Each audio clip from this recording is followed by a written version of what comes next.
चिन्तासन्तानहन्तारो यत्पादाम्बुजरेणवः स्वीयानां तान्निजाचार्यान् प्रणमामि मुहुर्मुहुः। यदनुग्रहतो जन्तुः सर्वदुःखातिगो भवेत् तमहं सर्वदा वन्दे श्रीमद्वल्लभनन्दनम्। अज्ञानतिमिरान्धस्य ज्ञानाञ्जनशलाकया चक्षुरुन्मीलितं येन तस्मै श्रीगुरवे नमः। नमामि हृदये शेषे लीलाक्षीराब्धिशायिनं लक्ष्मीसहस्रलीलाभिः सेव्यमानं कलानिधिं। चतुर्भिश्च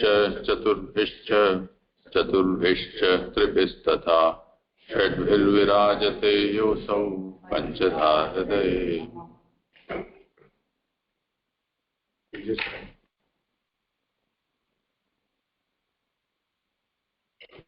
हाथ ऊंचा रखो। हाँ करो हाथ। जी जी।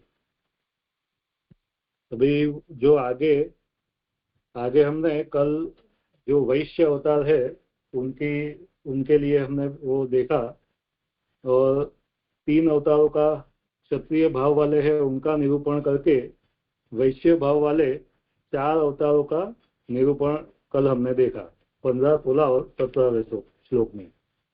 फिर अभी जो है वो 18 श्लोक से अभी आगे जो है वो भक्ति के अनुरूप जो अवतार है उसकी बात आ रही है, तो वो मैं ले रहा हूं अभी। तो आभासाज इस प्रकार मत्स्य, कूर्म, धन्वंतरी और मोहिनी इन चारों अवतारों का निरूपण करके पुनः उत्तम प्रकार से अवतार परंपरा का निरूपण करने के लिए नारायण की तरह नृसिंह भी साक्षात भगवान के ही अवतार है, यह निरूपण करते हैं। 18वें श्लोक का जो श्लोकार्थ है वो ले रहा हूं। तो जो श्लोकार्थ है उसमें 14वां नृसिंह रूप धारण करके भगवान ने अपने हाथ के नखों से बलिष्ठ हिरण्यकशिपु को जंघा पर पटक कर उसी तरह चीर डाला जिस तरह चटाई बुनने वाला एरका को एरा से चीरता है। तो बोलिए जी।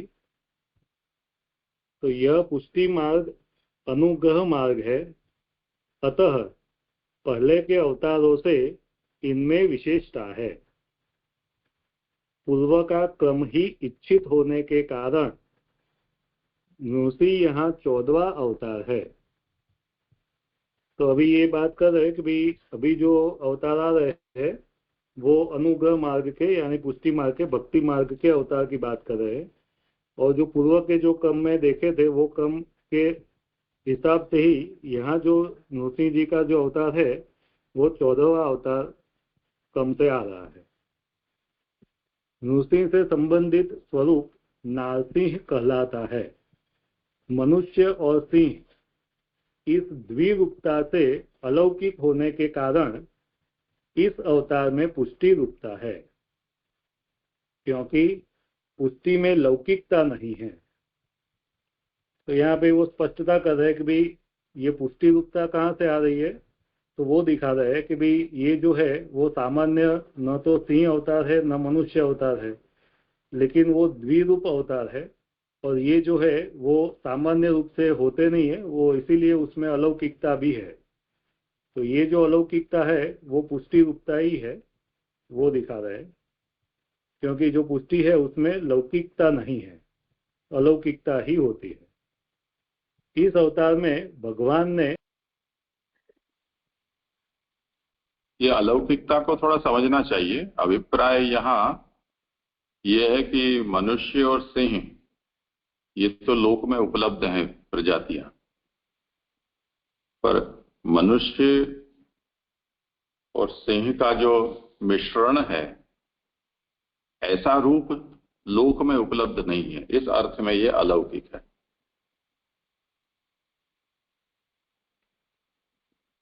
तो ये जो प्रकट रूप हुआ है वो लोक विलक्षण रूप होने के कारण यह अलौकिक है, भूलौकिक नहीं है, ये इसका तात्पर्य समझना चाहिए। हाँ दंडवत जी। यहाँ में आया तो कि इस अवतार में पुष्टि रूपता है, तो पुष्टि रूपता से याको का तात्पर्य? वो तो करेंगे चर्चा, अभी केवल ये अलौकिकता है उस पर हमने किया है विचार। पुष्टि रूपता का जी जी अभिप्राय क्या है वो तो आगे कहे जाए। जी जी जी। अपना फोन म्यूट कर बोल रहे हैं तो। हाँ, क्योंकि पुष्टि में लौकिकता नहीं है, इस अवतार में भगवान ने भक्ति को ही प्रधानता दी है, क्योंकि पूर्व जन्म में पार्षद रूप में रहने से जो हिरण्यकशिपु आत्मीय था, उसे दैतेंद्रिय को नष्ट कर दिया और उसके पुत्र दैत्य की भगवत भक्त होने के कारण रक्षा की। यह सब कुछ भक्ति की प्रधानता स्थापित करने के लिए ही भगवान ने किया। तो यहाँ पे वो भक्ति कहाँ से और किस तरीके से प्रधानता आ रही है वो दिखा रहे हैं, क्योंकि हिरण्यकशिपु था, उसका भी अगले जो जन्म है वो हमको मालूम है कि भाई जो वो प्रभु के द्वारपाल थे और उसके जो शाप मिला था उसी के रेफरेंस में वो जो 3 जन्म हुए उसमें ये पहला जन्म जो था वो हिरण्यकशिपु का था। तो उस तरीके से जो हिरण्यकशिपु है वो भी प्रभु के आत्मीय थे, और इसी तरह जो जो उनके पुत्र जो थे वो दैत्य योनि थी फिर भी भगवत भक्त थे, तो उनके हिसाब से उनकी रक्षा की, उसीलिए ये नृसिंह अवतार धारण किया प्रभु ने। यह सब कुछ भक्ति की प्रधानता स्थापित करने के लिए ही भगवान ने किया। दैत्येन्द्रम, इंद्र पद से वह मारने योग्य नहीं था, फिर भी उसे मारा, यह निर्देश किया गया है। ब्रह्मा की सृष्टि में उसका वध किसी से भी संभव नहीं था, क्योंकि वह इतना बलिष्ठ था कि अपने बल से बल के मद से उसने मर्यादा तोड़ डाली, इसीलिए उसका वध किया गया। तो ये जो वैसे तो वो इंद्र था, इंद्र के पद पर था, तो उसको मारने योग्य नहीं था, फिर भी उसको मारा गया क्योंकि उसने जो बल के मद से सब मर्यादा थी वो तोड़ डाली, और इसीलिए फिर उसका वध किया गया। उसे ब्रह्मा का वरदान था कि शस्त्र से, फिर कौमा होना चाहिए कि कौमा यहाँ पे नहीं है, लेकिन शस्त्र से या किसी मनुष्य अथवा पशु से भी नहीं मर सकता। ब्रह्मा जी के वरदान को सत्य करने के लिए भगवान ने उसे नखों से चीर डाला। उसे यह भी वरदान था कि वह न पृथ्वी पर मरेगा और न ही अंतरिक्ष में। अतः भगवान ने उसे अपने जंघाओं पर पटक कर मार डाला, उसको नखों से उसी तरह चीर डाला जिस तरह चटाई बुनने वाला एरका नाम के चूर्ण को चीरता है। चटाई बनाने वाला दूसरों के हित के लिए चूर्ण को चीरता है। इस दृष्टांत से यह सूचित होता है कि इसका वध लोक हितार्थ किया गया है। तो यहाँ पे ये बात बता रहा है कि भाई जो ब्रह्मा जी का जो वरदान था वो वरदान ऐसा था कि ब्रह्मा जी के सृष्टि में उसका वध करना और किसी से संभव ही नहीं था। तो इसीलिए फिर ठाकुर जी प्रभु स्वयं आए, वरदान अवतार लिया, और अवतार लेने के बाद उन्होंने ऐसा रूप धारण किया कि वो न तो मनुष्य में आ रहा है न पशु में आ रहा है, और उनका जो वध था वो भी शस्त्र से नहीं लेकिन अपने नाखून से किया। तो वो जो वरदान था वो भी रखा, ब्रह्मा जी के वरदान को भी सत्य किया और जो भक्त की रक्षा भी की। तो इस तरीके से ये नृसिंह जी का अवतार दिखा रहे हैं। ये जो है वो सप्तम स्कंद के उती लीला में अध्याय 1 से 10 में इसका डिटेल में जो है वो निरूपण भी आ रहा है। तो उसमें ये पूरी प्रहलाद जी की और उसकी जो कथा है वो भी वहाँ पे आ रही है। तो यहाँ पे 18वां जो श्लोक है वो संपन्न हुआ। वैसे संपादक मूल सुबोधनी जी के हैं संस्कृत के, उनके हिसाब से इस 18वें श्लोक का विवरण ये पूरा पेज है उसमें भी है, और उसके पीछे वाले यानी 134वें पृष्ठ का पहला पैराग्राफ है वो भी इसी का विवरण है।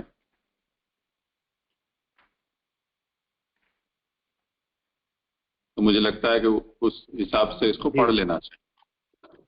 प्रथम पैराग्राफ है वो। जी जी नहीं, दूसरा और यहाँ वाला भी और बाद वाला भी 133 वाला भी इस प्रकार। जी जी जी ले लेता हूँ।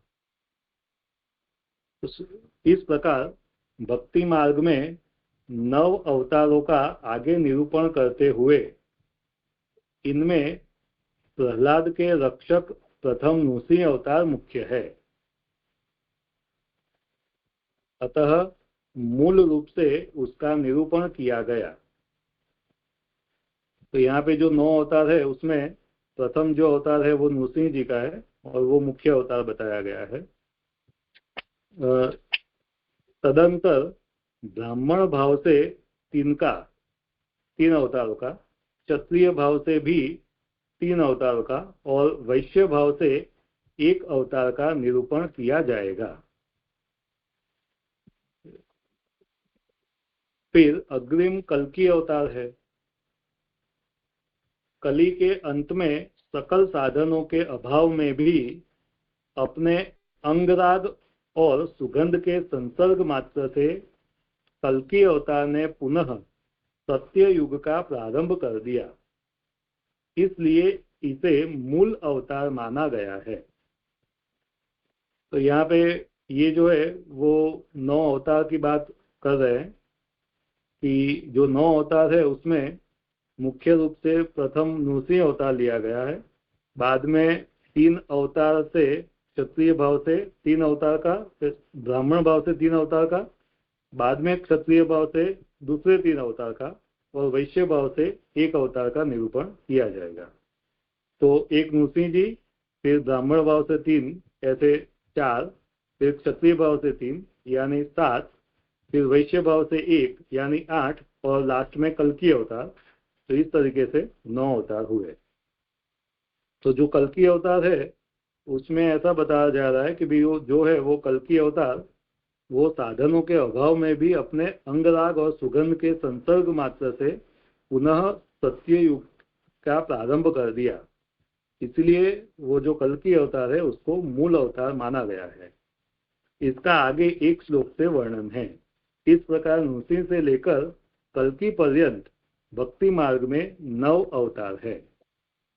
तो ऐसे जैसे जे बताया ये बात आगे आनी चाहिए थी लेकिन यहाँ पे आ रही है।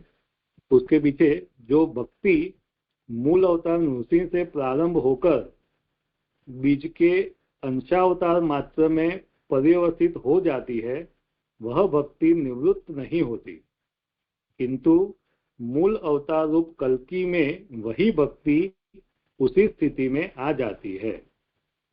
तो यहाँ पे 9 के 9 अवतार में जो भक्ति है वो भक्ति की ही बात है और उसको भक्ति को ही मध्य में रखकर वो सभी अवतार हुए हैं।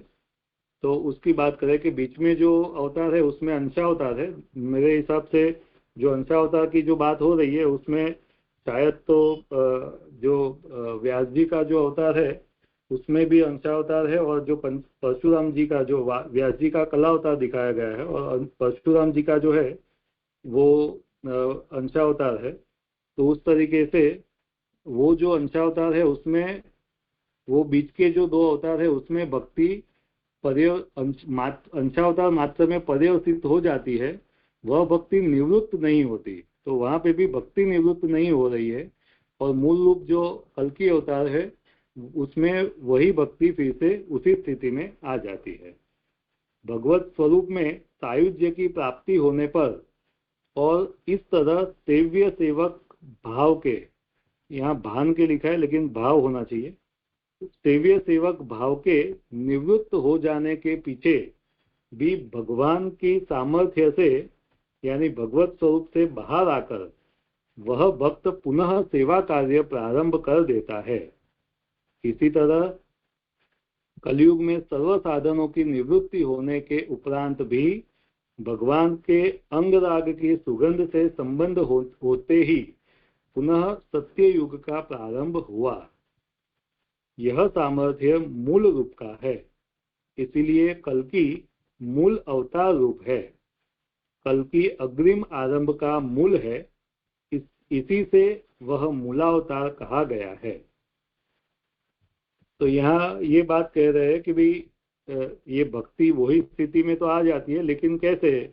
तो भगवत स्वरूप में सायुज्य की अगर प्राप्ति भी हो जाए तो उसके होने पर भी जो सेव्य सेवक भाव के निवृत्त हो, क्योंकि सायुज्य की प्राप्ति हो गई तो वहां पे अलग जो है वो अस्तित्व या तो वो रहा नहीं, फिर भी हो जाने के पीछे भी भगवान के सामर्थ्य से यानी कि प्रभु की इच्छा से वह भक्त पुनः बाहर आके, भगवत स्वरूप से बाहर आके पुनः सेवा कार्य प्रारंभ कर देता है। तो इस तरीके से जो है ऐसे वो दिखा रहे कि भाई जो बीच के जो अंशावतार में पर्यवसित हो जाती है फिर भी भक्ति निवृत्त नहीं होती, किंतु मूल अवतार कल्कि में वही उसी स्थिति में आ जाती है। और कलयुग में, और फिर आगे वो दिखा रहा है कि भाई कलयुग में सर्व साधनों की निवृत्त होने के उपरांत भी, यानी कि साधन के अवेलेबिलिटी नहीं है, वो उपलब्ध नहीं है, फिर भी प्रभु के अंगराग मात्र से ही सुगंध से संबंध होते ही पुनः सत्य युग का प्रारंभ हुआ। यानी कि जो कल की अवतार है उसमें उस तरीके से सत्य युग का पुनः प्रारंभ होगा। तो यह जो सामर्थ्य है वो केवल मूल रूप का ही है, मूल रूप में ही यह सामर्थ्य हो सकता है, इसीलिए जो कल की अवतार होगा वह मूल अवतार का रूप होगा। कल की अग्रिम आरंभ का मूल है, इसीलिए वह मूल अवतार कहा गया है। तो वो उस वहां से वो जो अग्रिम जो आरंभ है वो वहां से ही सत्ययुग का फिर से प्रारंभ होगा, इसीलिए वो जो अवतार है कल्कि को वो मूला अवतार कहा गया।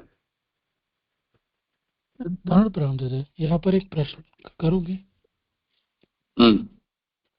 ये जो स्टार्टिंग की लाइन तेरे जो आपने पढ़ी ना, उसमें मूल अवतार नृषि है, उससे प्रारंभ होकर भक्ति जो है वो अंशावतार मात्र में पर्यवसित होती है और निवृत्त नहीं होती। तो पर्यवसित होती है किंतु निवृत्त नहीं होती, ये तात्पर्य समझ में नहीं आ रहा, क्योंकि पर्यवसान जो मतलब वो दोनों शब्द कहना क्या चाहते हो, थोड़ा आइडिया नहीं आ रहा। यानी मुझे ऐसा लग रहा है कि जो अंशावतार यानी जो परशुराम जी का और जो अवतार है उसमें अगर हम देखें तो उसमें वो भक्ति का रूप जो है वो क्लियर रूप से हमको दिखाई नहीं दे रहा है। वो ऐसे जैसे अन्य नृसिंह जी के अवतार में जैसे आ रही है उस तरीके से एकदम उभर के नहीं आ रही है। तो ऐसा दिख रहा है कि भी वो जो है वहां पे वो बैकग्राउंड में चली जा रही है, लेकिन है तो वो भक्ति का ही अवतार, तो इसीलिए वो दिख नहीं रहा है ऊपर से, लेकिन वो निवृत्त नहीं होती है। और जो ऐसे ही वो कल की अवतार है वो मूल उसमें फिर से वही स्थिति में फिर से उभर कर आ रही है, ऐसा मुझे लग रहा है। ठीक है, फिर ऐसे ही समझेंगे ना जी। हाँ ठीक है। हेलो प्रणाम जी। यहाँ पे जो बताया कि 133वें पेज पे जो दूसरे श्लोक की जो पहली लाइन या कंटिन्यूटी है कि भक्ति मार्ग में 9 अवतारों आपका आगे निरूपण होगा, कि उसमें एक बुद्ध अवतार भी आता है, तो भक्ति मार्ग में कैसे होगा उस समय देखेंगे। और एक उसी के ऊपर के जो पैराग्राफ है ना जी, कि चटाई बुनने वाला दूसरों के हित के लिए द्रोण को चीरता है, ये नहीं समझ में आया कि चटाई तो वो लेकिन द्रव्य के लिए दूसरों के लिए चीरता है ना, तो कार्य ऐसे तो फिर सभी भी जो दूसरों के लिए जो कर रहे हो फिर कैसे समझेंगे? तात्पर्य तो ये है कि द्रव्य से वो बेचता है या क्या, उससे कोई मतलब नहीं है। अगर ऐसा भी करता है फिर भी काम तो दूसरों को ही आती है ना, तो दूसरे के लिए मतलब दूसरा उपयोग करे उसके लिए, उतने अंश में उस उदाहरण को समझना चाहिए, सर्वांश में नहीं लेना। एक बात मुझे कहनी थी सभी लोगों को एक शब्द का उच्चार है जो सभी लोग प्राय पूरा नहीं करते हैं, तदंतर। आप सब लोग जब भी बोलते हैं तो तदंतर बोलते हैं, पर तदनंतर एक न आप छोड़ देते हो उच्चारण करना, वो सभी लोग आप थोड़ा ध्यान में लें तो अच्छी बात है। तदनंतर ऐसे बोलना चाहिए, यानी उसके बाद। करो, ठीक है, आगे।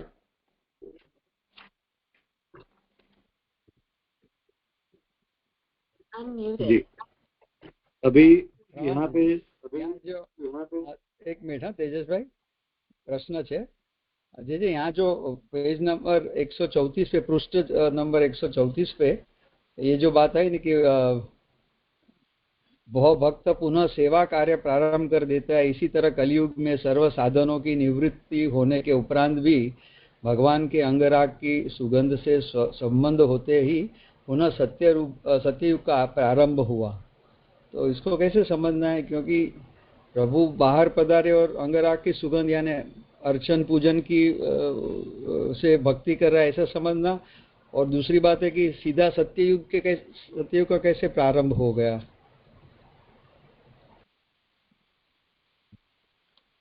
यहाँ पे मुझे ऐसा लग रहा है कि वो तो जो कल की अवतार है उसमें शायद डिटेल में आएगा, लेकिन ऐसा लग रहा है कि भाई जो कलयुग है तो उसमें तो और तो कोई साधन अवेलेबल है नहीं जो वेद मार्ग में या तो जो शास्त्र में दिखाए गए हैं, वो तो हमने जो देखा कि वो कोई साधन ऐसे अवेलेबल है नहीं। तो वो जो साधन की निवृत्ति होने के उपरांत भी, और क्योंकि प्रभु खुद है तो उनको और कोई साधन की जरूरत भी नहीं है, और उनके जो अंगराग की सुगंध से ही, यानी कि प्रभु के अवतार मात्र से ही उनका जो एक्सिस्टेंस है वो ही सफिशिएंट है, यानी उनके वो वहाँ पे अवतार धारण कर लेने से ही वो पुनः सत्य युग का प्रारंभ हो जाएगा, ऐसा लग रहा है। क्योंकि कल की अवतार वैसे डिटेल में नहीं पढ़ा है, लेकिन ऐसा लग रहा है मुझे कि ऐसा होना चाहिए।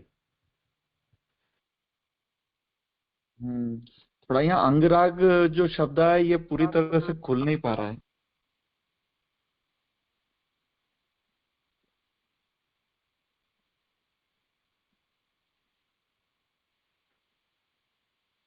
जी, वो अंगराग यानी मुझे तो ऐसा लग रहा है कि जो प्रभु की जो प्रभु का जो श्रीअंग है उनकी सुगंध से ही, ऐसा ही मुझे अर्थ लग रहा है।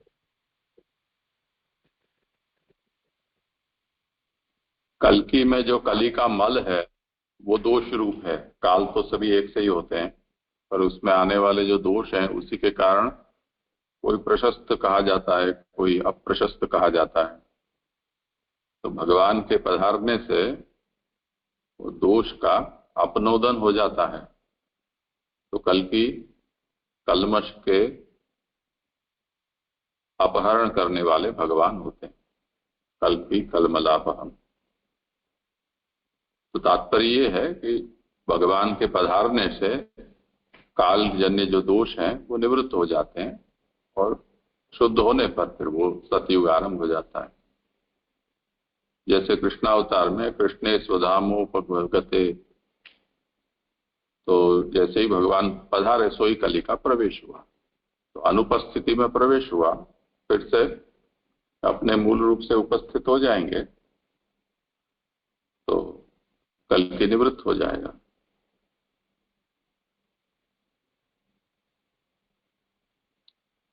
जी जी, स्पष्ट हुआ।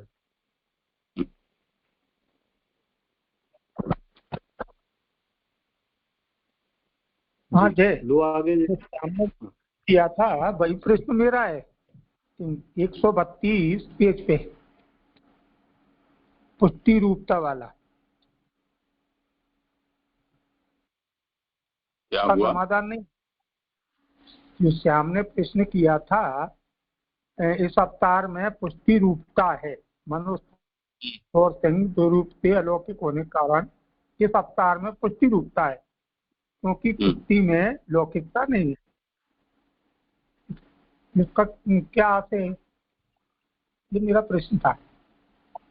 हाँ हाँ जी, वैसे तो वो वहां पे आ गया ना कि जो जे ने भी बताया कि जो जो नृसिंह अवतार है वो लौकिक अवतार तो है नहीं, यानी कि न तो मनुष्य का देह है, न तो जो लौकिक में हम देख रहे हैं ऐसे सिंह का भी देह है। तो वहां पे तो द्विरूपता आ रही है, और ऐसी द्विरूपता लौकिक में तो दिख नहीं रही है कहीं पे भी। तो जो अवतार है वो अवतार ही जो है वो पुष्टि का अवतार है, क्योंकि वहां पे भक्त के लिए ही श्री नृसिंह जी ने अवतार लिया है। ऐसा जो रूप धारण करने का जो कारण जो दिखा रहे हैं कि वो ब्रह्मा जी का जो वरदान है उसका उसका भी वो भी न टूटे, जो जो प्रहलाद जी है तो प्रहलाद जी की रक्षा भी हो जाए, और जो हिरण्यकशिपु भी जो है वो आत्मीय था तो उनका भी उद्धार हो जाए। तो वहां पे जो पुष्टि है वो ही उभर के आ रही है। तो उसी सेंस में यहाँ पे जो द्विरूपता है वो भी अलौकिक है, और अवतार भी है वो भी पुष्टि रूप ही है। तो उसी सेंस में पुष्टि रूपता है अवतार में।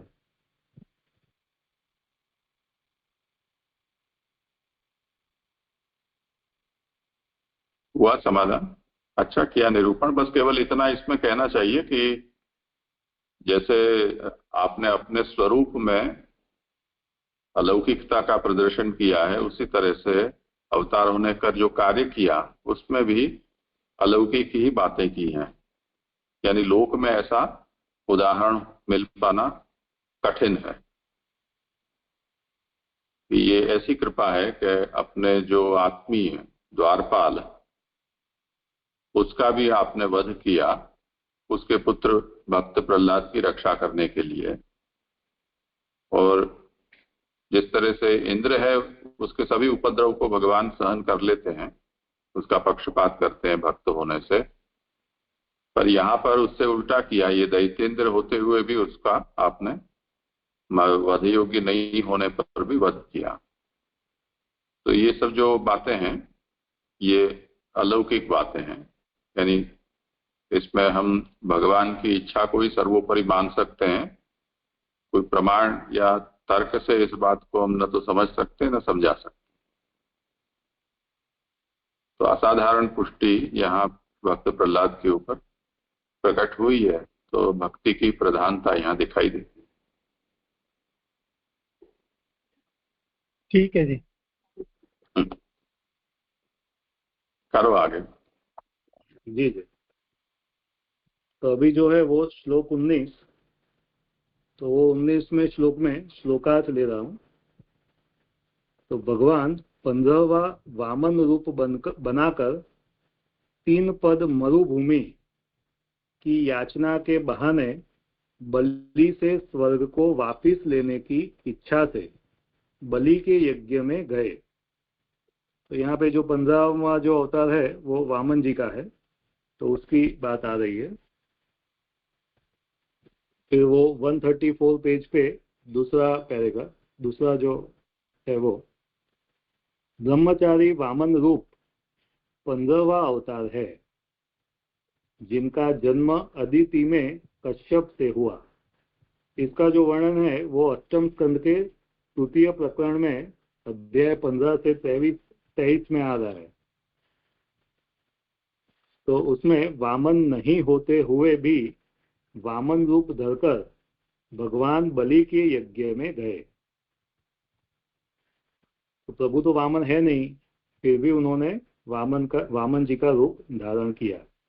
तो वो बलि के यज्ञ में गए, भक्त इंद्र के हितार्थ अपने ऐश्वर्य आदि धर्मों को अन्यथा कर दिए, अर्थात अपने बृहत रूप को लघु बना लिया, ऐश्वर्य आदि को छिपाकर याचक बन गए। अतः पूर्वोक्त नृसिंह आदि 14 अवतारों से इस अवतार में यह विशेषता है। तो यहाँ पे ये दिखा रहा है कि जो 15वां अवतार है वो और सब अवतारों में विशेष अलग है, क्योंकि यहाँ पे भक्त के हितार्थ, यानी जो इंद्र है वो प्रभु का भक्त है, तो उसके हितार्थ अपने ऐश्वर्य आदि जो धर्म थे उनको भी अन्यथा कर दिया, उनको भी छिपा लिया, उनको भी छोड़ दिया और अपने जो बृहद रूप है उनको छोड़ के लघु बना दिया। उस तरीके से प्रभु ने अलग ही रूप धारण करके वो बलि राजा के वहां पे यज्ञ में गए। तो ये जो है, क्योंकि और सभी अवतारों में जो प्रभु का जो सामर्थ्य है वो सामर्थ्य ऐसे ही रहता है और उसके वो जो अवतार है वो सामर्थ्य के साथ ही रहते हैं। वो छिपाने वाली या तो वो अन्यथा कर लेने की बात नहीं है। और यहाँ पे ये जो है वो विशेषता है, वो प्रभु यहाँ पे वामन बन गए हैं, याचक बन के गए हैं, इतने सामर्थ्यशाली होते हुए भी। तो ये जो किया वो भक्त इंद्र के हितार्थ ही किया। तो यहाँ पे भी उसके लिए भक्ति जो है वो छलक रही है। आगे यहाँ प्रत्यादित्सु का यह तात्पर्य है कि बलि को भगवान की इच्छा से ही स्वर्ग आदि प्राप्त हुए थे, उसको पुनः वापिस से लेने की इच्छा से ही बलि के यज्ञ में गए। तो यहाँ पे जो बलि राजा ने जो स्वर्ग आदि प्राप्त किया तो वो भी प्रभु की इच्छा से ही प्राप्त किया। और तो वापिस लेने यानी कि इंद्र को देने के लिए, इंद्र को वापिस देने की इच्छा भी प्रभु की थी। तो इसीलिए वापिस लेने के लिए ही प्रभु ने वामन रूप धारण करके वो बलि के यज्ञ में गए। यह लोक और परलोक आपके 3 पद में आए हुए हैं। वहां यज्ञ में पधारने में पदत्रय की याचना रूप आपका जो इच्छित प्रयोजन था उसका निरूपण इस श्लोक के उत्तरार्ध में बताया गया है। और कश्यप के यहाँ प्रकट होकर बलि के यज्ञ में पधारने ही से अवतार का चरित्र है। तो यहाँ पे ये दिखा रहा है कि ये जो पदत्रय की याचना रूप जो प्रयोजन है उसका निरूपण जो उत्तरार्ध में प्रत्यादित्सु ये जो बात है वो उसी से वो बात भी आ रही है। उत्तरार्ध में ही उसका निरूपण आ रहा है। और कश्यप के यहाँ जो प्रकट होकर वो जो बलि राजा के यज्ञ में जो पधारे उसका जो अवतार है उसका चरित्र भी और उसका प्रयोजन भी वो दोनों यहाँ पे भक्ति के अंग रूप ही या तो भक्ति के सेंस में ही वो यहाँ पे वो अवतार का आ रहा है चरित्र। यहाँ पे जो है वो 19वां श्लोक संपन्न हुआ। हाँ जी। एक छोटा सा प्रश्न है, यहाँ ये लिखा है, यहाँ प्रत्यादित्सु का यह तात्पर्य है कि बलि को भगवान की इच्छा से स्वर्ग आदि प्राप्त हुए थे। लेकिन हमने तो अब तक भागवत कथा में ये सुना है कि 100 यज्ञ पूरे होने पर उसको इंद्र पदवी प्राप्त होनी थी। तो 99 मान 100वां यज्ञ चल रहा था तो 100वां पूरा कहाँ हुआ। तो उसे माने ये चूंकि यह बात आ रही है तो उसको वापस लेने की इच्छा से ही बलि के यज्ञ में गए थे। तो उसको पूर्व में इंद्र पदवी मिल चुकी थी, मतलब ऐसा ध्वनित हो रहा है। तो उसको वापस लेने के लिए पधारे।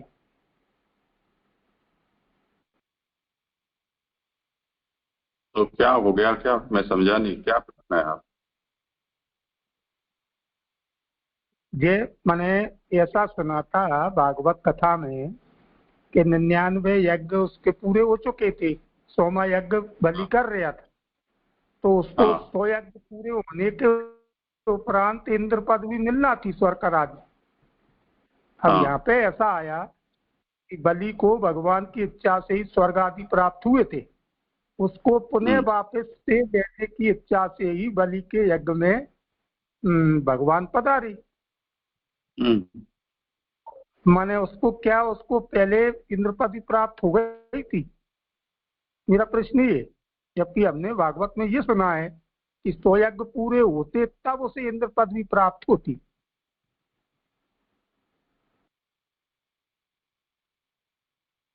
तेजस तुमने पढ़ा हो तो बता दो। जी नहीं जी, यानी इतना ध्यान नहीं है, लेकिन मुझे ऐसा लग रहा है यहाँ पे कि अगर जो प्रभु वहां पे नहीं पधारते तो वो यज्ञ जो था वो संपन्न होके वो इंद्र जो है, वो बलि राजा जो है, वो स्वर्ग आदि प्राप्त करके वो ले लेते, तो इंद्र पदवी प्राप्त कर लेते।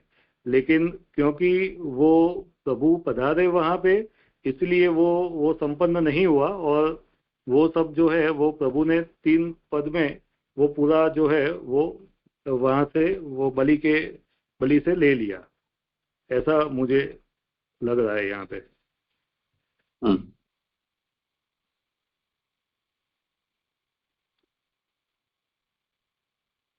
तो उससे 3 पग भूमि ठाकुर जी ने मांगी, तो उसका राज्य लिया। तो जहाँ जहाँ उसका राज था, पर जहाँ भी राज था, पृथ्वी और आकाश, क्योंकि उसकी जमीन उसकी है, तो उसके ऊपर का हिस्सा भी उसका है। तो ठाकुर जी ने स्वयं 3 इसलिए मांगे क्योंकि उसका आत्मसमर्पण करना था। लेकिन मेरा प्रश्न ये नहीं, मेरा प्रश्न ये है कि इसमें लिखा है कि उसको पुनः वापस से लेने की इच्छा से बलि के यज्ञ में गए, तो उससे जो मांगा वो नहीं दे पाया, तो उसने सरेंडर किया। नहीं दे पाया, ऐसा कहा? कहाँ? नहीं, आप देख लीजिए, अष्टम स्कंद में 15वां अध्याय है जिसमें ये पूरा वर्णन है।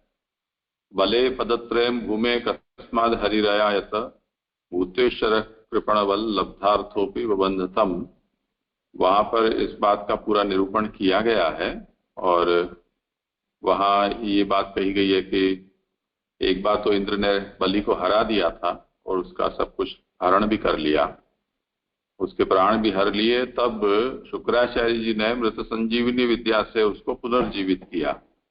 तब बलि ने शुक्राचार्य को अपना सब कुछ समर्पित किया, और तब फिर उन्होंने उसको विश्वजीत यज्ञ करवाया, और ऐसा होने पर उसने ये सभी कुछ जीत लिया। तब तो फिर वो तीनों ही लोगों का राज्य उसके पास आ गया था।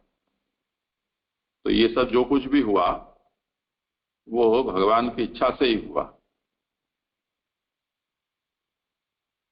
और जैसे जैसे उसने सब कुछ अपने हस्त करना शुरू किया, तो फिर इंद्र को डर लगा। तब फिर वो देवगुरु के पास जाकर उन्होंने प्रार्थना की, और वो कह रहे हैं कि देवगुरु इस बात को कहते हैं कि मैं जानता हूं कि क्या होने वाला है, तो आगे जाकर तुम्हारा भी इसमें हित ही होगा। तो एक अवसर ऐसा आया कि जब उन्होंने सब कुछ अपने हस्तगत कर लिया था, तब जाके पीछे यही सब दिति के संतति थे वो वर्चस्व में आ गए, अदिति के सब देव थे वो बेघर से हो गए, तो अदिति भी दुखी हो गई। फिर कश्यप ने उनको पयोव्रत करने के लिए कहा, और उसके परिणाम स्वरूप फिर भगवान का वामन के रूप में अवतरण हुआ। ऐसी कथा है। हाँ जी, ठीक है। वैसे मैं इसलिए कह रहा था, मैंने अब तक इतनी कथाएं सुनी है, उसमें कथाकार ऐसा ही बताते हैं कि तोमा पूरा हो जाता तो उसको प्राप्त होता। क्योंकि आपकी कृपा से अब उन्हें भागवत को दोबारा अब अध्ययन में, स्वाध्याय में लेना पड़ेगा, क्योंकि कथाकार तो न जाने क्या क्या कह जाते हैं। आपकी कृपा से अब उन्हें प्रेरित हुआ हूँ। आप देख लेना, ये पूरा प्रसंग जो है वो अष्टम स्कंद में 15वें अध्याय से ये चरित्र है। ठीक है, ठीक है जी, आगे करो। जी जी जी, एक प्रश्न है कि यहाँ जो वामन अवतार को हम पुष्टि अवतार कहते हैं, तो पुष्टि का संदर्भ इंद्र हितार्थी लेंगे?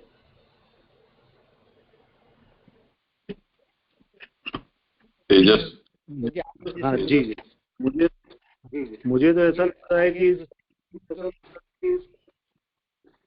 आपकी आवाज एक तो बहुत धीरी है, एक तो और हाथ भी आप ऊंचा नहीं रखे तो मैं मैनेज नहीं कर पाता। जो भी बोले वो हाथ ऊंचा करके ही बोले, तो स्पीकर बंद करके बोले आप। स्पीकर हाँ तेजस भाई जी, मुझे यहाँ पे ऐसा लग रहा है कि भी ये जो बात है तो वो दोनों के लिए आ रही है ना, कि जो प्रहलाद जो भक्त है उसके हितार्थ तो प्रभु ने वो स्वरूप धारण किया ही, लेकिन साथ में हम जैसे जो कथा को जानते हैं उस तरीके से बाद में जो बलि के ऊपर भी प्रभु ने वही कृपा की और जो बलि राजा का जो समर्पण है उसको भी ग्रहण किया और कृपा करके उनको उनका भी उद्धार किया ही है। तो उनको भी वैसे पाताल का जो है वो राज्य भी दिया हुआ है। तो उस तरीके से दोनों के सेंस में सोचनी चाहिए, ऐसा ऐसा लग रहा है मुझे। यहाँ तो स्पष्ट कहा ही है ना, भक्त के लिए, यानी इंद्र जो भक्त है भगवान के, उनके हित के लिए भगवान ने अपने धर्मों का त्याग करके हीन धर्मों का अंगीकार किया। ये तो बड़ी पुष्टि है ना, जैसे अर्जुन का सारथी आप बने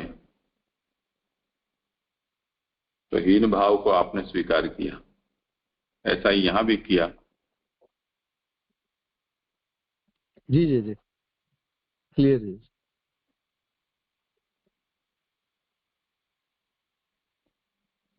जी आगे लेता हूं तो श्लोक 20 जो है उसमें श्लोकार्थ 16वें अवतार में ब्राह्मण द्रोही राजाओं को देखकर कुपित हुए परशुराम ने पृथ्वी 21 बार क्षत्रिय रहित कर दी। तो यहाँ पे जो 16वां जो अवतार है वो परशुराम जी का दिखा रहा है कि जो 16वें अवतार में प्रभु परशुराम जी के अवतार में अवतीर्ण हुए। सुबोधन जी व्याख्यात, यहाँ षोडश में इस पद में मट का प्रयोग छांदस है। वो तो कुछ व्याकरण की बात है, वो मुझे इतना मालूम नहीं पड़ रहा है। नहीं, इसमें और कुछ नहीं है, षोडश ऐसा होना चाहिए। यहाँ षोडश में ऐसा जो है उसमें मकार जो है वो मठ कहा जाता है, बस उतना ही। जी जी क्षत्रियों में उत्पन्न परशुराम 16वां अवतार है। 7 प्रकार से क्षत्रियों को मार देने से क्षत्रियों का बीज नहीं रहा। फिर ब्राह्मण से क्षत्रिय स्त्रियों में पैदा होने पर क्षत्रिय जाति का विस्तार हुआ। उनका फिर 7 प्रकार से नाश किया। इस प्रकार 21 प्रकार से पृथ्वी को क्षत्रिय रहित कर दी। तो यहाँ पे वो दिखा रहा है कि भी जो परशुराम अवतार था उसमें तो जो प्रभु जो है उन्होंने क्षत्रियों को मारकर ब्राह्मण जो है उनकी रक्षा की और क्षत्रियों को इस तरीके से एक नहीं लेकिन 7 प्रकार से और 7 प्रकार से ऐसे 21 प्रकार से पृथ्वी को क्षत्रिय रहित कर दी। वध में क्षत्रियों के निमित्त मात्र होते हुए भी 21 प्रकार से क्षत्रियों के हनन द्वारा ब्राह्मणों की रक्षा करना ही इस अवतार का प्रयोजन था। इसका जो वर्णन है वो 9वें स्कंद के 2 प्रकरण में अध्याय 15 और 16 उसमें आ रहा है परशुराम जी का। तो वहां पे ऐसा दिखा रहा है कि वो जो क्षत्रियों को उसका क्षत्रियो जो था उनका उन्होंने जो हनन किया उसका मुख्य जो प्रयोजन था वो ब्राह्मण की रक्षा करना ही था। कि जो क्षत्रिय थे उसमें वो डिटेल में वो कथा आ रही है कि जो जमदग्नि जो है वो जो परशुराम जी के जो पिताजी है तो उनके, हाँ जी, तो उनके साथ जो सहस्त्रार्जुन का जो वहां पे आए और उनसे फिर जो उनकी वहाँ पे क्लेश हुआ उनके साथ में, और उसके लिए फिर उनके जो सहस्त्रार्जुन के जो पुत्र थे उन्होंने जो जमदग्नि जो है उनका वध कर दिया। और फिर वो निमित्त से परशुराम जी ने, क्योंकि जो क्षत्रिय थे वो उन्होंने ब्राह्मण की रक्षा करने की बजाय उनका ही वध कर दिया, तो उस तरीके से जो अधर्म जो व्याप हो गया था क्षत्रियों में, तो वो निकालने के लिए वो पूरा उनका क्षत्रियों का हनन किया।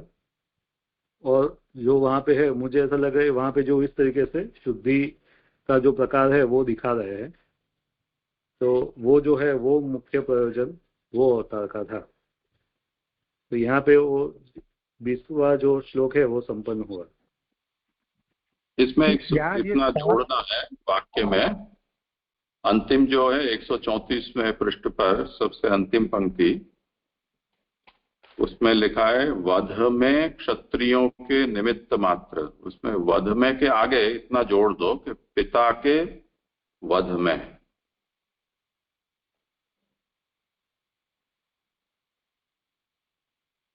पिता के वध में क्षत्रियों के निमित्त मात्र होते हुए भी 21 प्रकार से क्षत्रियों के हनन द्वारा ब्राह्मणों की रक्षा करना ही इस अवतार का प्रयोजन था। यानी क्षत्रियों का वध के ऊपर भार नहीं था, ब्राह्मण रक्षा के ऊपर भार था, तात्पर्य। ये जो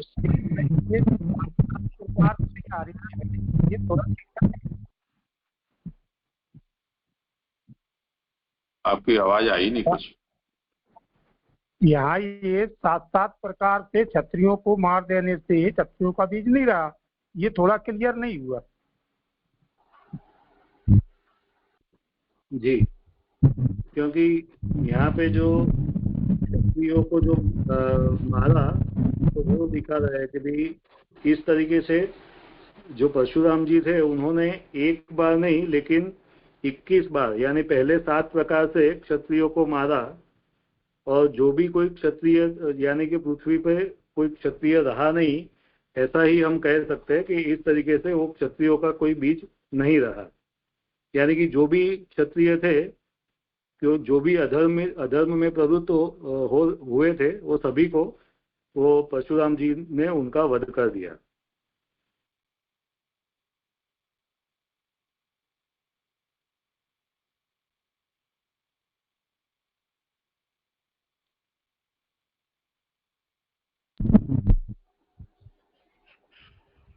मेरा कहने का ये था 7 या 21,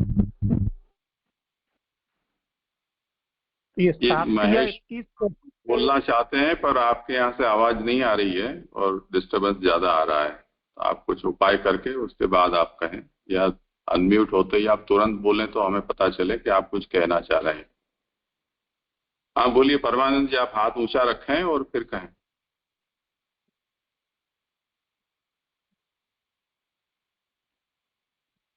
हाँ जी, मैं ये कह रहा था 7 प्रकार से क्षत्रियों को मार देने से क्षत्रियों का बीज नहीं रहा, फिर ब्राह्मण से क्षत्रिय स्त्रियों पैदा होने पर क्षत्रिय जाति का विस्तार हुआ, उनका फिर 7 प्रकार से नाश किया।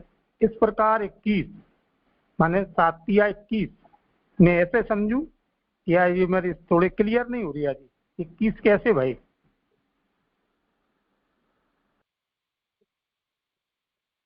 जैसे मुझे याद हो रहा है वैसे तो 7 3 बार, यानी 7 7 और 7 इस तरीके से 21 है, ऐसा मुझे लग रहा है। क्योंकि हर बार 7 7 तो फिर बहुत ज्यादा हो जाए, ऐसा नहीं लग रहा है। ठीक है, ऐसा ही है। यहाँ पे जब 7 प्रकार से कह रहे तो ये 7 प्रकार है, इनके 7 बाहर कैसे समझ में? एक बार से ये मार देते तो भी होता, तो फिर 7 प्रकार से मारा ये कैसे? हाँ, किसी को समाधान करना हो तो। क्योंकि ये ऐसा कोई वहाँ पे भागवत जी में भी ऐसा कोई अलग से प्रकार ऐसा तो नहीं दिखाया है, लेकिन 7 बार ऐसा मुझे लग रहा है कि भाई 7 बार ऐसे ही लेना चाहिए, 7 प्रकार से।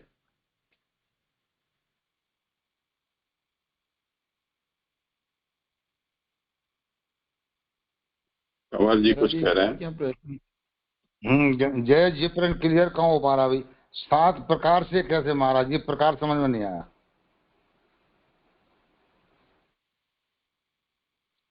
देख लो परशुराम जी की कथा जी। वो अध्याय 15वां अध्याय है, 9वें स्कंद के दूसरे प्रकरण में।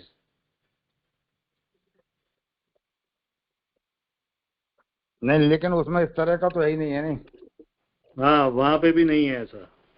हाँ, इसलिए मुझे ऐसा लग रहा है कि वो प्रकार नहीं है, लेकिन वो 7 बार से ऐसे ही समझना चाहिए।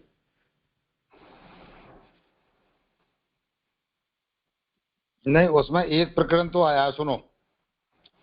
वो क्षत्रियों को जब मारा तो 7 कुंड बन गए थे, उनके रुद्र के 7 कुंड भर गए थे, ये तो आया है।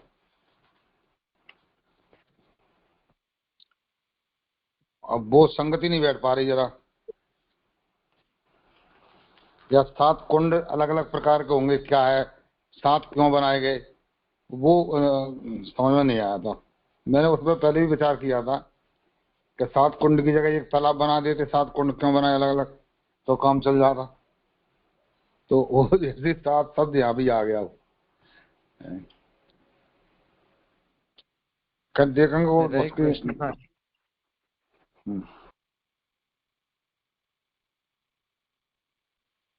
किसी को ये कथा का अवलोकन किया हो और कुछ समाधान किसी को पता हो, सप्तधा का क्या तात्पर्य है तो बताएं। पीयूष को कुछ पता है? देख, प्रणाम जी। प्रश्न 21 का है ना, तो मुझे ऐसा लगता है कि श्लोक में ही लिखा है त्रिसप्तकृत्व, तो यहाँ मतलब इस प्रकार से समझना चाहिए ना कि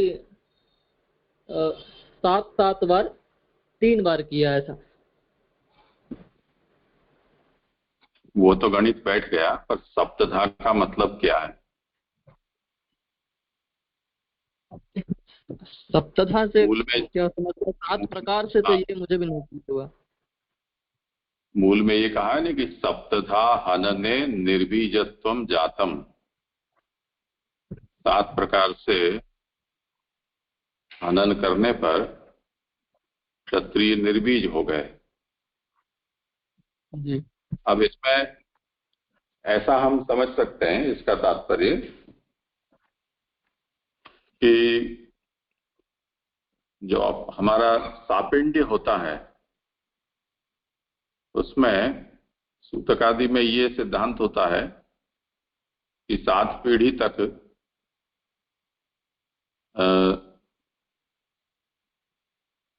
हमारा जो संबंध होता है वो एक प्रकार का होता है, 7 से 14 तक दूसरी प्रकार का, और 14 से 21 पीढ़ी वो तीसरे प्रकार का। तो उसको समानोदक, सगोत्र और सोदक, सपिंड, ऐसा 3 नाम से कहा जाता है। तो जो सापिंड की निवृत्ति होती है वहां तक का जैसे सूतक आदि का जो विचार होता है, तो 7 पीढ़ी तक पूरा सूतक संबंध का लगता है। 7 से 14 तक में से कोई किसी की मृत्यु होती है तो 3 रात्रि का होता है। 14 से 21 तक पक्षिणी या 1 रात्रि तक का होता है, और उसके बाद स्नान मात्र होता है। तो मूल में जो ये आज्ञा करते हैं कि त्रिसप्त कृत्व, यानी त्रिसप्त का मतलब 21 बार, ऐसा ही उसका मतलब होता है। पर जब 7 बार वध किया, जैसे क्षत्रिय पैदा हुए वैसे वध किया, जैसे पैदा हुए वैसे वध किया, तो वो 7 पीढ़ी वाला जो प्रथम संबंध है वो नष्ट हो गया। यानी अब ये स्थिति हो गई कि कोई किसी के पूरे सूतक में रहा ही नहीं। अब जो बचे वो दूर के संबंध वाले रहे, उनको फिर से 7 बार 7 पीढ़ी उनकी नष्ट करने पर वो समानोदक भी नहीं रह गए। और फिर आगे 7 बार करने पर सगोत्र भी कोई नहीं बचा, ऐसी स्थिति आई। तो सप्तधा से यहाँ तात्पर्य यही समझना चाहिए, ऐसा मुझे लगता है।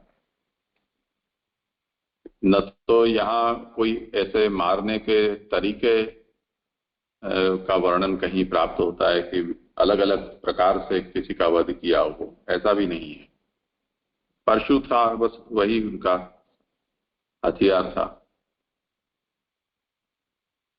तो इस तरह से सोचेंगे तो मुझे लगता है कि ये निक्षत्रिय होने का मतलब हमें समझ में आ जाएगा। अब फिर कोई भी क्षत्रिय बचा नहीं।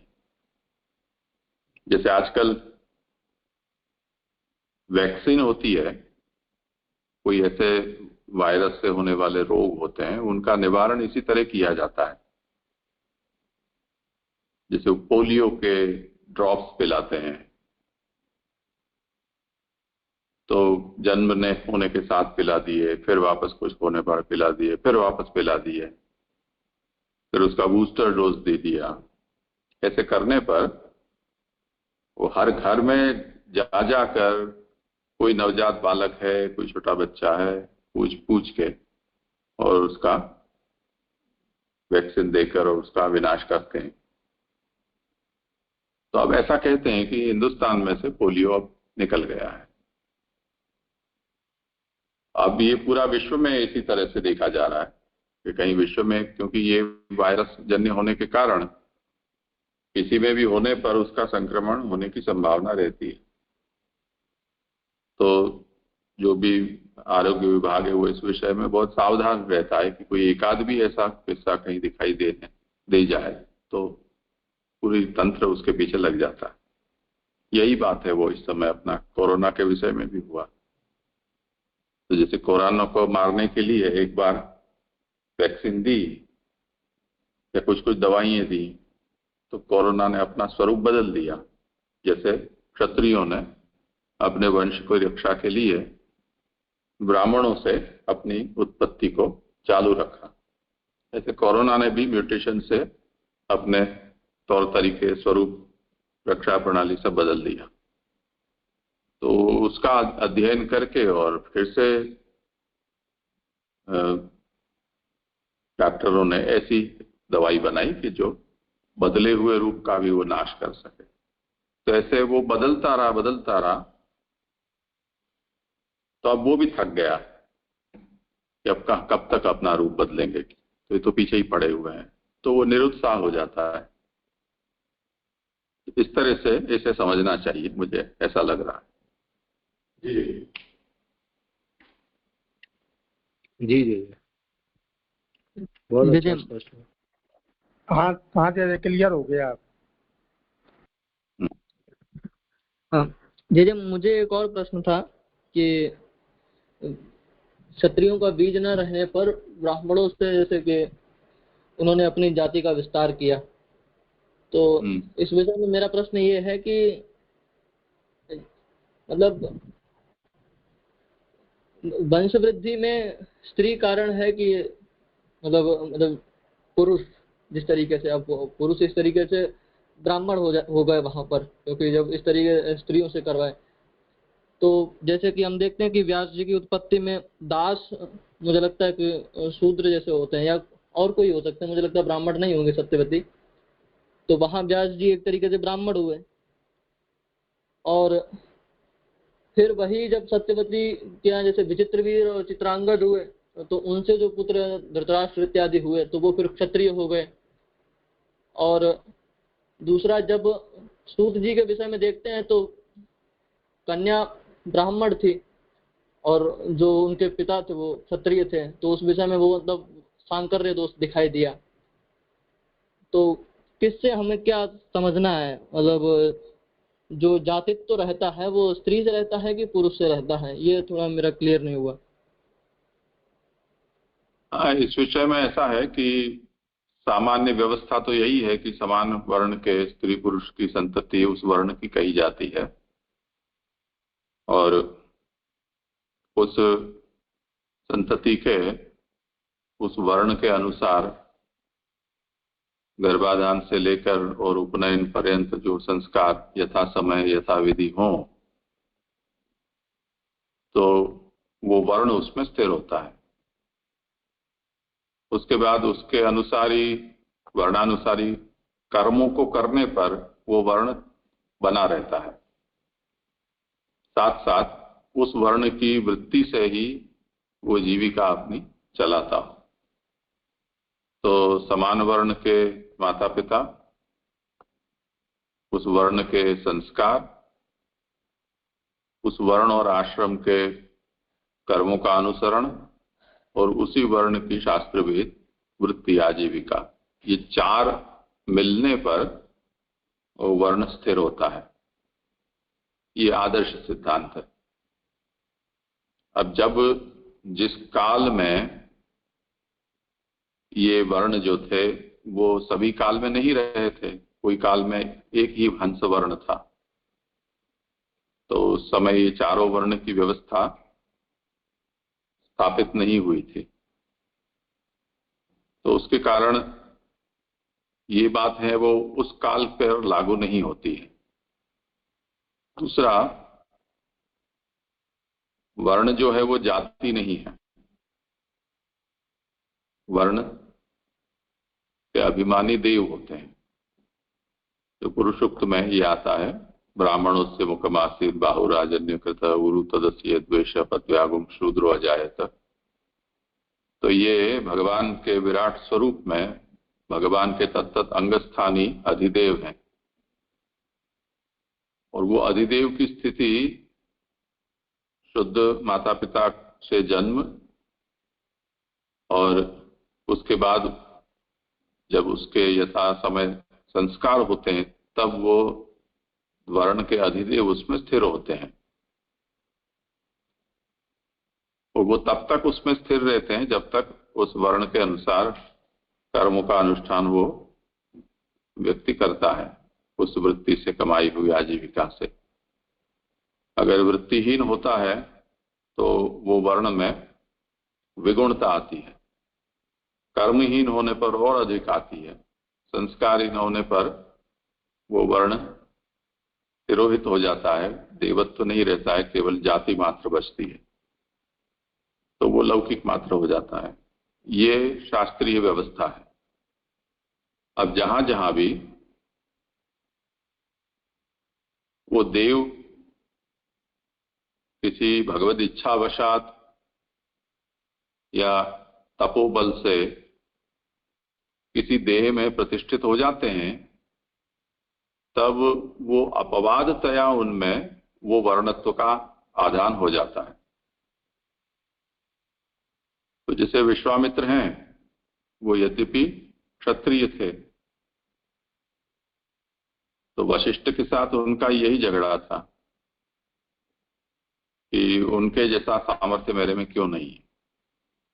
तो जब जब भी उन्होंने तपोबल से सिद्धियां प्राप्त की तो उनका स्वागत राजर्षि के रूप में ही कहा जाता था। तब राजर्षि भी पदवी बहुत बड़ी है, ऋषित्व तो प्राप्त हुआ ही है, यानी मंत्र दृष्टा साक्षात्कार उनको हुआ है, ये कोई कम बात नहीं है।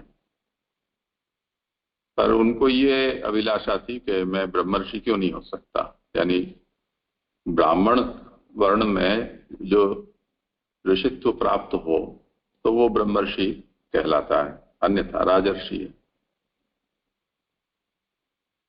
तो उसके लिए जब उन्होंने तपस्या की, और पूरी कथा हम जानते हैं, और वशिष्ठ ने उनको ब्रह्मर्षि कहकर और संबोधित किया, ब्रह्मा जी ने भी आशीर्वाद दिए। तो अब वर्णा विश्वामित्र में दोनों ही तरह का वर्ण है वो प्रतिष्ठित हो गया। तो इस तरह से अपवादतया कहीं वर्ण के देवता का आधान किसी शरीर में हो जाता है तो उस कारण से वो वहां पर वो प्रतिष्ठित हुआ माना जाता है। आजकल जैसे जो सुप्रसिद्ध लोग होते हैं, किसी और कारण से वो प्रसिद्ध हो गए हों, किसी और क्षेत्र में उनकी निपुणता हो, पर उनको सम्मान या पारितोषिक या क्या नाम इसको हम अवार्ड दें तो वो संस्था की नामना बढ़ती है। अवार्ड से उस व्यक्ति का कोई लाभ नहीं है, पर देने वाले की नामना बढ़ती है। इसलिए उन नेताओं को या अभिनेताओं को या जो खिलाड़ी होते हैं, ऐसे लोगों को जो प्रसिद्धि के शिखर पर बैठे हैं, उनको यूनिवर्सिटीज डॉक्टरेट की पदवी देते हैं।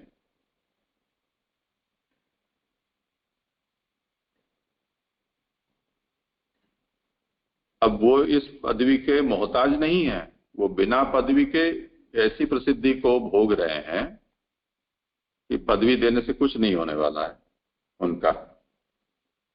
पर पदवी देने वाले हैं, उनको ऐसा लगता है कि हम अगर इनको देंगे तो हम सम्मानित हुए माने जाएंगे। तब वो दे दी उन्होंने ऑनररी, ऐसे ही कोई भी डिग्री। तो अब वो डिग्री उनको प्राप्त है। इस तरह से किसी व्यक्ति में कोई प्रक्रिया से या भगवान की विशेष सामर्थ्य से कोई एक वर्ण प्रतिष्ठित हुआ तो उसमें वो वर्णत्व आ गया। ऋषियों में और सिद्ध पुरुषों में ये वर्ण का विचार नहीं होता है, क्योंकि जिन जिन के विषय में हम ये देखते हैं वो सब के सब या तो वो भगवान के आवेशावतार हैं या कलावतार हैं। हमारे तुम्हारे जैसे कोई साधारण मनुष्य तो है नहीं कि जिनमें ऐसी घटनाएं हुई हैं। तो वहां पर वो वर्ण सांकर्य और ये सब बातें हैं वो नहीं मानी जाती। और जहां मानी गई हैं वहां कोई विशेष अभिप्राय से मानी गई है, ऐसा हमें समझना चाहिए। उसका विचार उन स्थानों पर व्याख्याकारों ने किया है। और अपने यहाँ तो ब्राह्मणत्वादि देवतावाद पुरुषोत्तम जी ने अवतारवादावली में बहुत ही प्रांजल प्रकार से लिखा है, और उसमें इन सब चीजों का विचार उन उदाहरणों को लेते हुए किया गया है। और तृतीय स्कंद में आचार्य शरणों ने मूल रूप से इस बात को कहा है, जिसका विस्तार उन्होंने वाद के रूप में वहां किया है। तो इस तरह से इसका समाधान सोचना चाहिए। आगे यही सप्तदश अवतार में व्यास का ही प्रसंग आएगा, उसमें ये बात आएगी। जी। अभी जैसे उदाहरण देता हूं, ये राम जन्मभूमि में प्रतिष्ठा महोत्सव हुआ। उस समय प्रतिष्ठा कौन कर सकता है, वहां कौन उपस्थित रह सकता है, कौन नहीं रह सकता है, ये सब शंकराचार्य जी और इन लोगों ने, तुम्हारे काशी वाले और इन लोगों ने विवाद किया था। और भी लोगों ने विवाद किया था। कुछ लोग समर्थन में थे, कुछ लोग विरोध में थे। अब इसमें देखो कि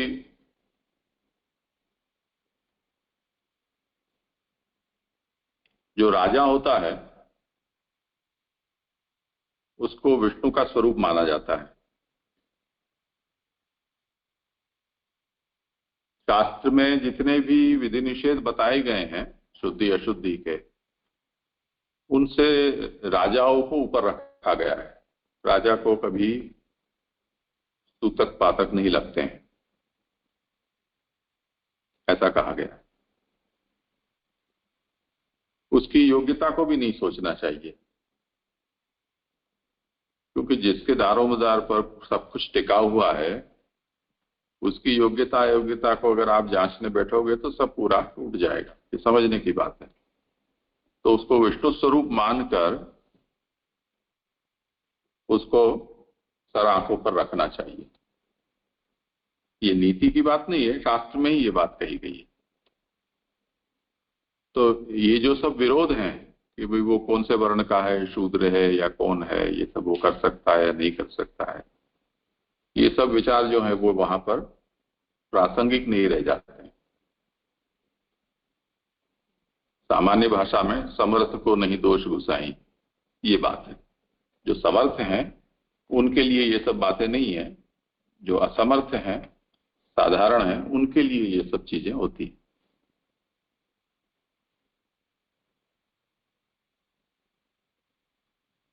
आया विषय समझ में पीयूष?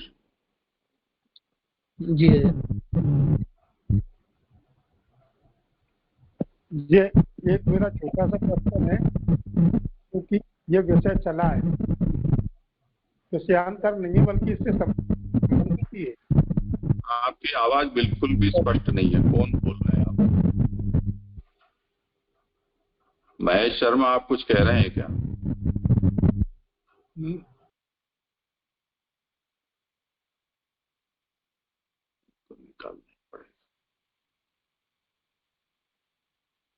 हाँ परमानंद जी, आप बोलिए। महेश जी, अभी ये प्रसंग चल रहा है, अभी ये प्रसंग चल रहा है, इसमें वर्ण से संबंधित बात आई, तो इसी में मेरा एक छोटा सा प्रश्न है। जैसे सूतक पिंडरू की बात आती है, ब्राह्मण को 10 दिन का, क्षत्रिय को 12, वैश्य को 16 और शूद्र को 1 महीना। हाँ, तो हम क्षत्रिय में आते हैं। अच्छा, तो नियमानुसार 12 दिन का लगना चाहिए। 11 रात्रि का होता है, 12वें दिन शुद्ध हो जाते हैं। जिनके यहाँ मृत्यु हुई हो वो द्वादशा के निमित्त कर्म करते हैं, वो कर्मांग सूतक होता है। और सब जो सजाती होते हैं वो 11 रात्रि को, मैंने 12 की सुबह शुद्ध हो जाते हैं। तो 10, 11, 15 ये है शास्त्रीय व्यवस्था। लेकिन ये मेरा कहना ये है, हमारे तरफ जो भी वल्लभ बालक माने पधारते हैं, वो 16 दिन का, 16 रात्रि का सूतक या पिंडू बताते हैं। तो ये बात मेरे समझ में नहीं आई, किस आधार पे? ये तो आप उनसे ही पूछें, या तो उनको आप कौन से वर्ण के हुई ये कहा नहीं होगा। नहीं कहा उन्होंने आपको? अच्छा, उनसे बहस भी हुई है, तो उन्होंने बस एक जजमेंट दे दिया। जैसे आप माने मेरे जीवन में पहली बार किसी वल्लभ बालक से मैं चर्चा कर रहा हूँ। एक तो वैष्णव को बोलने का अधिकार का है, कुछ भी कहने का, और कहे तो वो माने संतुष्ट न कर पाए, ऐसा उत्तर नहीं दे पाते। उन्होंने कह दिया नहीं 16 दिन का लगेगा, माना लगेगा। नहीं, इसमें ये विषय सब ऐसा है ना कि धर्मशास्त्र का है, और हमें अपने स्थान पर धर्म सिंधु, निर्णय सिंधु, ये सब बहुत ही सुलभ ग्रंथ हैं, उनको रखना चाहिए और इसका निर्णय हम कर सकते हैं। उसमें जिनको इस विषय का अभ्यास नहीं हो उनको पूछेंगे तो फिर ऐसी गड़बड़ियां हो जाती हैं।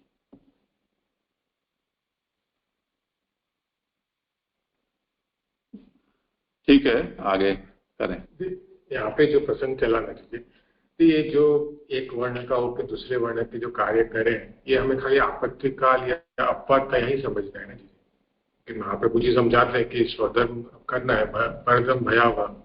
परधर्म हमने जैसे अक्षोधामा में देखा, आगे परशुराम जी में भी आएगा। ये जो हम प्रसंग चला, आप देख रहे हैं कि एक वर्ण का होके दूसरे वर्ण का, जैसे विश्वामित्र में भी आपने समझाया, या हम अश्वत्थामा में भी देखते हैं ब्राह्मण होके क्षत्रिय धर्म को पालन कर रहे थे, या आगे भी आएंगे जैसे।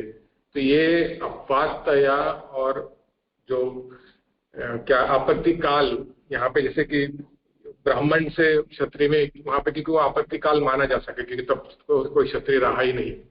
तो इसी संदर्भ में समझना है ना, क्योंकि महाप्रभु जी तो आज्ञा करते हैं कि स्वधर्म हमें पालन करना, जितनी शक्ति हो, परधर्म से तो बच के, अरे भयावह वो तो करना ही नहीं है।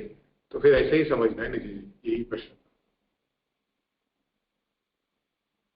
मैं अभी प्रश्न नहीं समझ पा रहा हूँ। यहाँ जो कहा गया है वो ये है कि क्षत्रियों को यूँ लगा कि हम निर्वंश हो जाएं, हमारा अस्तित्व मिट जाए, तो किसी तरह टिका रहे। तो उन्होंने ब्राह्मणों से नियोग कहा जाता है जिसको, वो प्राचीन काल में ये पद्धति मान्य थी। तो कलिकाल में वो मान्य नहीं है, पर कलिकाल से पूर्व जैसे व्यास के नियोग से ये सब पैदा हुए, उस तरह से नियोग से संतति पैदा की जाती थी और उसको मान्य किया गया था। तो उन्होंने किस तरह से प्रयास किया जितना हो सका सो। तो कुछ ऐसे आपद धर्म होते हैं, आपद धर्मतया उस समय तक उसको मान्य किया जाता है। उदाहरण के रूप में अगर ब्राह्मण को अपनी वर्ण की आजीविका प्राप्त न हो तो उसे ये कहा गया है कि वो कृषि कर्म करे, पर स्वयं न करके किसी से करवाए। ये आपद धर्म के रूप में कहा गया है। और उसका कारण ये है कि ये सब कार्य करने में जीव हिंसा होती है। तो ब्राह्मण का जो सात्विक वर्ण है वो सात्विकता से वो हीन हो जाएगा हिंसा होने पर। तो स्वयं उसे नहीं करनी चाहिए, दूसरे से करानी चाहिए। या फिर वो प्रतिग्रह से अपना जीवन यापन करे अयाचित रूप से, पर शूद्र वृत्ति तो कदापि न करे, यानी नौकरी तो कभी भी न करे, ऐसा उसके लिए निषेध कहा है। उसके बजाय वो मृत्यु को स्वीकार ले उनका, क्योंकि उसका तो ब्रह्म तेज फिजे रहता ही नहीं है, वो वर्णहीन हो जाता है। तो ऐसा जिस समय जो व्यवस्था थी उस समय के अनुसार वो सब आज्ञाएं हैं। अब जो काल बल से परिस्थितियां बदली हैं उसमें जिस तरह से जीना है वो सबसे मुख्य बात है। तो जीने के लिए जो व्यवस्था में जो उत्तम उपलब्ध हो वो करना चाहिए। अगर उसमें शास्त्र का नियम नहीं निभ रहा है तो हमें वो शिरोधार्य करना चाहिए कि हम शास्त्र विरुद्ध ही कर रहे हैं, पर जीत तो रहे हैं कम से कम। उसका जो अपराध हो वो हमें नहीं लगेगा ऐसा भी नहीं सोचना चाहिए, लगेगा तो भोग लेंगे, और करें क्या इस तरह से। तो जैसे श्री पुरुषोत्तम जी आज्ञा करते हैं आवरण भंग में कि जो वैदिक परंपरा के, जिसको आज हम हिंदू शब्द से बोलते हैं, वो आपत्काल न होते हुए भी म्लेच्छ वेश और म्लेच्छ भाषा का प्रयोग करते हैं या म्लेच्छ वेशों को पहनते हैं, वो भगवत धर्म से भी बहिष्कृत माने जाते हैं। उनको भगवत धर्म में भी कोई स्थान नहीं। मृत्यु भय है और किसी तरह से अपनी पहचान को छुपाना है, उसके लिए अगर हम पैंट शर्ट या कुर्ता पजामा ऐसे मुसलमान के या ऐसे वेश पहन लें तो वह अभी भी समझ में आने वाली बात है। पर ऐसी कोई कारण न होते हुए भी यदि कोई म्लेच्छ वेश को पहनता है तो उसका मतलब वो अपने मन से म्लेच्छ है, वो मुसलमान है, ऐसा उसने खुद को स्वीकार लिया है। तब फिर उसको भगवत धर्म में भी कैसे अधिकार बच जाएगा, ऐसे आप आज्ञा करते हैं। तो आपद धर्म जो होते हैं वो आपत्काल तक होते हैं। अगर उसको फिर हमने एक्सटेंशन दे दिया तब तो फिर आपने अपनी आप को पहचान को बदल दिया है, आत्मगौरवहीन हो गए हो, ये तात्पर्य। जी जी, ये समझ में आ गया। लेकिन मुझे और दूसरा वो था उसमें भाग की, जैसे विश्वामित्र का आपने समझाया कि उनको ब्रह्म ऋषि कहलाना था। राज ऋषि का तो उनको पदवी मिल गई थी क्योंकि वो क्षत्रिय ब्राह्मण नहीं थे। आगे जाके जो परशुराम जी के प्रसंग में भी आता है कि वो ब्राह्मण थे लेकिन क्षत्रिय धर्म, क्योंकि वह मारना तो क्षत्रिय धर्म हो गया ना, जैसे कि क्षत्रियो को। तो ये जो हुआ तो ये अपवादतया ही समझना है ना, क्योंकि पर धर्म का जो उन्होंने स्वीकारा या जो कार्य किया, महाप्रभु जी तो स्पष्ट आज्ञा करते हैं ना, जैसे कि परधर्म तो भयावह है ना, कि हमें परधर्म नहीं करना चाहिए। तो ये इसमें संदर्भ में था कि ये अपवादतया ही समझना है ना जी। अवतार के लिए ये क्राइटेरिया नहीं है ना, वो चाहे तो वर्ण धर्मों का आदर करें, न चाहे तो न करें, उनके लिए ऐसा कोई नियम नहीं है। जैसे उदाहरण तौर पर महाराष्ट्र में पेशवा और ये सब हुए, वो सब ब्राह्मण राजा थे। राजपूताना में सब राजपूत रहे, मेवाड़ में और यहाँ सब लोग जयपुर में, उसमें भी सब नहीं थे।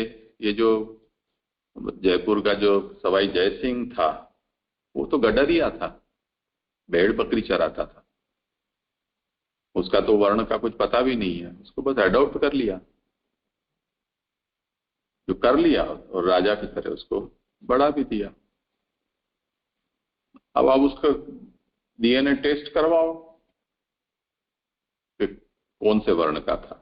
अब उसके नाम पे तो जयपुर बन गया और अभी तक उसका वंश चल रहा है और वो अपने आप को सूर्यवंशी चंद्रवंशी कह रहे हैं। तो समरस को नहीं दोष गुसाई, उसके अलावा और कोई उपाय नहीं है।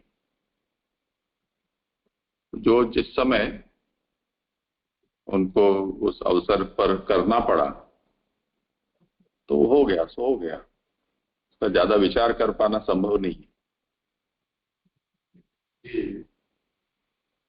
जैसे थोड़ा सा प्रश्न है इसमें जरा सा। हाँ, जैसे अब आपने जो मलेच्छ ड्रेस का जो समझाया, कौन तो उसमें अभी ज्यादातर मैंने देखने में आता है हम लोगों को कि वो आधा आधा ड्रेस पहनते हैं, एक कुर्ता पहन लिया, धोती पहन ली, तो अब वो कहाँ में आएगा?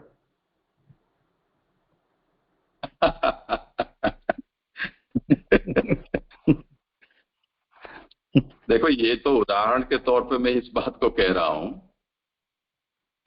इस विषय पर कोई भार नहीं है। हमें इस बात को लक्ष्य में लेना चाहिए जब किसी विषय को हम समझ रहे हैं। तब ये तो आपद धर्म की बात निकली तो हमने इसको एक उदाहरण के रूप में किया कि इसको क्या करना है।